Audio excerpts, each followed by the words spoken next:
राधे राधे, जय गौरी गोपाल, जय श्रीमन नारायण। ब्रज 84 कोश यात्रा 10 अप्रैल से होने जा रही है। 10 अप्रैल से 7 दिन इस यात्रा में 84 कोश की परिक्रमा लगवाई जाएगी आप सभी भक्तों को। कहते हैं कि जो 84 कोश की यात्रा कर लेता है उसे 84 लाख योनियों से मुक्ति मिल जाती है। भगवान श्री कृष्ण से यशोदा मैया और नंद बाबा ने कहा कि लाला हमें भी चारों धाम की यात्रा कराए दे लाला, तू बेटा है, तेरे जैसे बेटे को पाए के हम चारों धाम कर लें। तब भगवान श्री कृष्ण बोले मैया तू बूढ़ी है गई है, बाबा आप बूढ़े है गए, अब बुढ़ापे में चारों धाम कहाँ कहाँ करवे जाएंगे, तो मैं ब्रजमंडल में ही चारों धाम को बुलाए दे रहा हूँ आपके लिए। तब भगवान श्री कृष्ण ने चारों धाम की स्थापना ब्रजमंडल में की।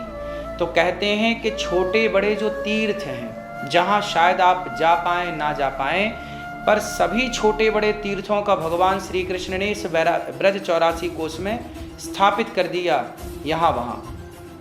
तो कहते हैं जो पूरी 84 कोश की यात्रा कर लेता है उसे पूरे धरती के तीर्थों की यात्रा का, धरती के समस्त तीर्थों की परिक्रमा का फल उसे प्राप्त हो जाता है। इसलिए 84 कोश की यात्रा जो 10 अप्रैल से होने जा रही है, आप भी जुड़ें। जब आप यहाँ आएंगे तो आपको यहाँ रहने की, खाने की और 7 दिन प्रेम से गाड़ियों के द्वारा, एसी गाड़ियों के द्वारा आपको परिक्रमा लगवाई जाएगी। और ये दास अनिरुद्ध मैं स्वयं चल चल के आपको बताऊंगा कि इस तीर्थ पर, इस जगह पर भगवान की ये लीला हुई।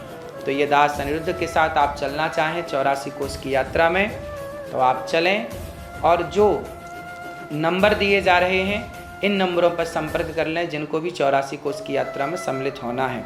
आप अपनी माँ को यात्रा करा सकते हैं, आप अपने पिता को यात्रा करा सकते हैं, माँ बाप दोनों को। आप भी आएँ। और गौरी गोपाल वृद्धाश्रम में जो वृद्ध माएँ रहती हैं वो वृद्ध माएँ भी उस यात्रा में जाना चाहती हैं, तो आप किसी एक माँ को अपनी ओर से तीर्थ यात्रा करा सकते हैं कि भाई 84 कोश की यात्रा एक वृद्ध माँ को मैं कराऊंगा अपने सहयोग से, अपने खर्चे से। तो आप किसी एक वृद्ध माँ को यात्रा भी करा सकते हैं, तीर्थ यात्रा। बाकी ये दास तो अपनी माँ को कराएगा ही, पर 290 माएँ हैं, किसी एक दो माँ की सेवा आप कर लेंगे तो आपको तीर्थ यात्रा करने का पुण्य भी मिलेगा और तीर्थ यात्रा कराने का भी पुण्य मिलेगा। कहते हैं ना खाने से ज़्यादा खिलाने का पुण्य है, उसी तरह तीर्थ यात्रा करने से ज़्यादा कराने का पुण्य है। तो आप किसी एक वृद्ध माँ को जो गौरी गोपाल आश्रम में रहती हैं, एक वृद्ध माँ को आप अपने साथ तीर्थ यात्रा पर ले चल सकते हैं। मतलब 84 कोश की यात्रा ही संपूर्ण तीर्थ यात्रा है। तो आप 84 कोश की यात्रा यदि चाहते हैं करना तो आप नंबरों पर संपर्क कर सकते हैं। राधे राधे, जय श्रीमन नारायण।